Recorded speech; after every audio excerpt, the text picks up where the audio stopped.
Sanibingelela. Ilanga Newspaper lisibukela iy'ndaba ezingezinhle ezenzeka laphana kwinsizwa yaseNquthu uDlubheke wakwaKhuzwayo. Ibhala nje indaba laphana kwilanga Newspaper.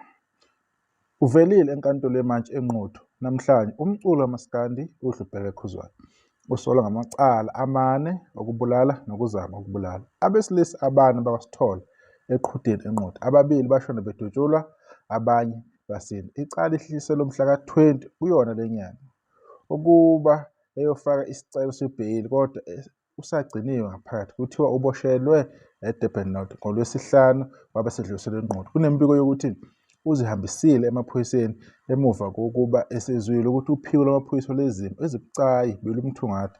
Kwenzeka lokhu nje amaphoyisa aseGauteng adubule ngoLwesine ebusuku uZamani Ngila Ximba wakhona eQhudeni ambulalele eduduza eKuhuruleni ngo-12 ebusuku. UXimba ubecingelwa amacala okuqotha ngenhlamvu abantu abaningi okubalwa nobeyisikhulu se-IFP ePhalamende uMnumzane Khethamabala Sithole owadutshulwa ehosteli kaHlehong ngoMeyi eyokhuza abafana baseQhudeni abasolwa ngokubulala abantu.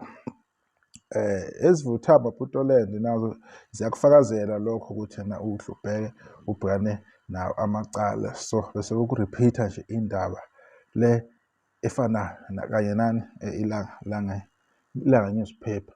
Ney'nqoya laphana zabathenga maskandi nazo zabhonga emswaneni kwakhona ezikuvezayo zithi ngeviki eledlule emva kokuba amaphoyisa athole phezulu noZamani Ngila umculi kamaskandi uDlubheke Khuzwayo ube esezinikela naye kwithimba lamabanga mlotha okuyi-NIU ngamacala asolwa kuwo ukubala abantu bomndeni abawu7 eNquthu kwanqulu namanye asezofakwa phansi kwakhe kusasa.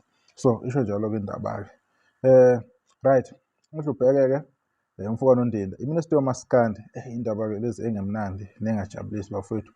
Siyazi uDlubheke uke wavela ko-live laphana ku-TikTok wakhuluma izinto ey'ningi, waveza ney'nkinga abhekana nazo nama-challenges.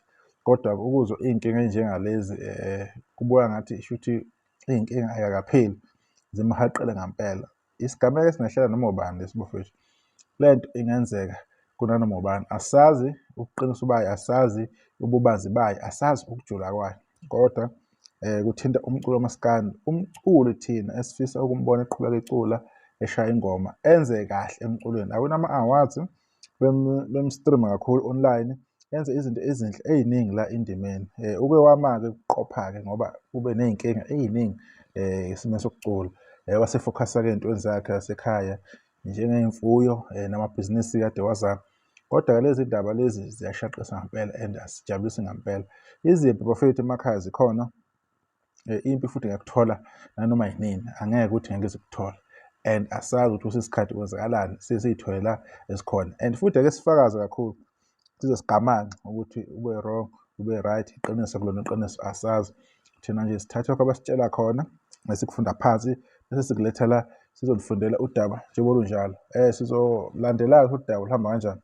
Ngey'20-ke sizophinde silindele ukuthi yena kugcine kwenzakalani ngoba bathi kumele abuyele ayocela ibheyili futhi kuyobingelela imantshi njengoba namhlanje zingaki ziwu-13 futhi in a week kumele kube sekucaca ukuthi kwenzakalani. Asazi-ke ziyaphoxa kakhulu lezi ndaba. Impilo inzima bafethu akho kuqamba manga. Impilo iy'nselela. Kusasa awazi ukuthi ungalala kanjani uvuke kanjani and awuy'hleleli impilo. Ama-circumstances yiwona akwenza ukuthi ube lapho okhona. Indaba yethu sizoyibamba la sizoqhubeka nezinye kanye ne-update ezovela lo daba sophinde sizokhuluma khona la kwi-channel yenu okuyindofire Sobethu TV. Ngibonge ithuba kahle sisiyodibana ngokuzayo.